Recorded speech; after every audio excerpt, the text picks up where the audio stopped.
Sup, my viewers? It's Josh the Fox Mills, and this is Toon'd, where I review cartoons. No matter how new, no matter how old, no matter the cost. This week for Food Month, it's time for a super toon. Is what I'd say if these guys were actually superheroes or did anything heroic. That being said, this week's review is without a doubt a nightmare on William Street.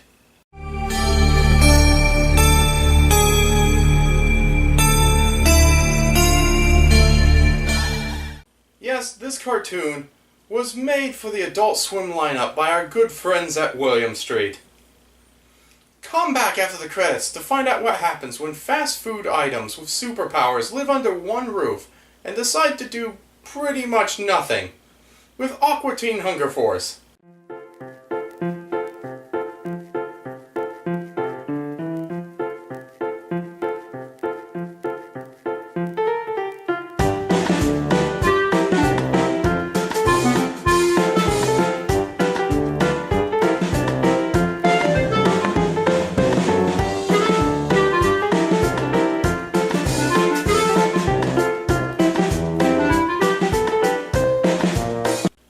Officially premiering in 2001, Aqua Teen Hunger Force ran for 11 seasons and held a whopping 139 episodes. Created by Dave Willis and Matt Maiellaro, it is perhaps one of the most beloved Adult Swim shows ever made. The series finally concluded in 2015 after a film adaptation was made for theaters in 2007. It follows the surreal adventures of three anthropomorphic fast food items.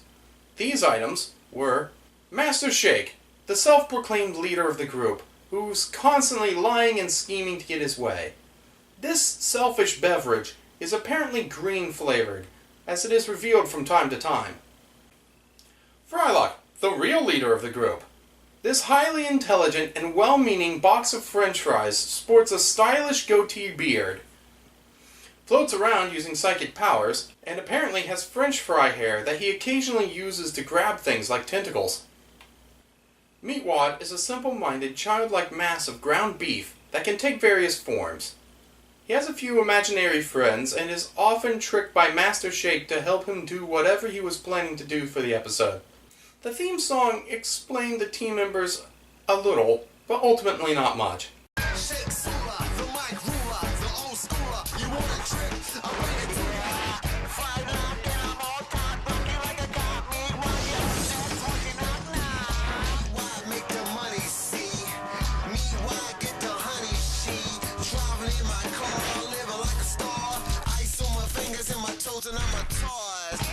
The Aqua Teens live in a house in New Jersey, next to their landlord and neighbor Carl, a sports fanatic and sex fiend, who they don't normally get along with.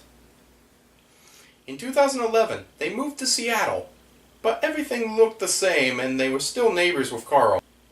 As usual, where there are heroes, there are villains. But fortunately, they seem to be as incompetent as our heroes. Villains like the Moonanites, Ignignot and a pair of two-dimensional aliens from the moon. These are probably the most iconic of the frequent villains for the show. And they're constantly at odds with the Aqua Teens. They usually take part in criminal and destructive activities. They were also the subject of a bomb scare in Boston in 2007, where LED light signs of Ignignot were mistaken for explosive devices. Other villains include Dr. Weird, who conducted mad experiments for the cold opening for the show, but really didn't confront the team in any way. He is accompanied by his assistant Steve. MCP Pants, a rapping spider with many mental issues, who has tried to use his music to lure people into his trap, and has been killed and brought back by the devil himself at one point. And the cybernetic ghost of Christmas past from the future.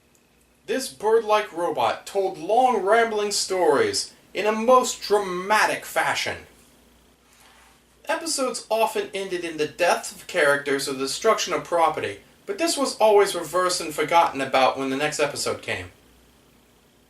William Street's head, Mike Lazo, said when he gave the order to cancel Aqua Teen Hunger Force that he was ready to move on to other things. And I think I'm ready to move on with my final thoughts. What does the fuck say? I personally didn't like Aqua Teen Hunger Force, but I did watch it on occasion while waiting for other shows. Sometimes it made me laugh, and there were occasional enjoyable moments for me.